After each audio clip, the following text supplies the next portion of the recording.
Hi all, എൻ്റെ പേര് Jual. September 20-നായിരുന്നു എൻ്റെ exam. By God's grace first അറ്റംപ്റ്റിൽ തന്നെ പാസ്സാവാൻ സാധിച്ചു. ഈ അവസരത്തിൽ നന്ദി പറയാനുള്ളത് നല്ലൊരു ക്ലാസ് ഒരുക്കി തന്ന ആൻഡോ സാറിനോടും ഡൗട്ട്സൊക്കെ ക്ലിയർ ചെയ്തു തന്ന ജെലിൻ മാമിനോടുമാണ്. എക്സാമിനെ പറ്റി പറയുകയാണെങ്കിൽ ആവറേജ് ആയിരുന്നു, ഈസി എന്ന് പറയാൻ പറ്റത്തില്ല.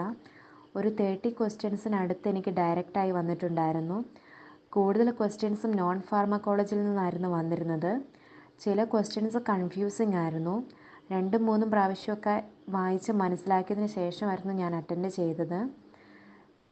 മെഡിസിനൽ കെമിസ്ട്രിയിൽ നിന്ന് ഒരു 3 സ്ട്രക്ചർ ബേസ്ഡ് ക്വസ്റ്റ്യൻസ് ഉണ്ടായിരുന്നു. തന്നിരിക്കുന്ന MC ഫയൽസിൽ നിന്ന് തന്നെ വന്നതിനാൽ പെട്ടെന്ന് അറ്റൻഡ് ചെയ്യാൻ സാധിച്ചു. 8 to 9 കാൽക്കുലേഷൻസ് ഉണ്ടായിരുന്നു. ഒരു ക്വസ്റ്റ്യൻ അതിൽ നിന്ന് ഡയറക്റ്റായിട്ട് വന്നിട്ടുണ്ടായിരുന്നു. ഇനി എക്സാം എഴുതാൻ പോകുന്നവരോട് പറയാനുള്ളത് എന്നാന്ന് വെച്ചിട്ടുണ്ടെങ്കിൽ സിലബസും നമുക്ക് തന്നിരിക്കുന്ന ഫയൽസും ഒക്കെ നല്ല രീതിയിൽ കവർ ചെയ്തിട്ട് വേണം പോകാൻ. പിന്നെ കാൽക്കുലേഷൻസ് ഒരു 2-3 വട്ടമെങ്കിലും നമ്മൾ പ്രാക്ടീസ് ചെയ്യണം. എല്ലാവർക്കും all the best. Thanks to മെഡ്വെഞ്ചർ.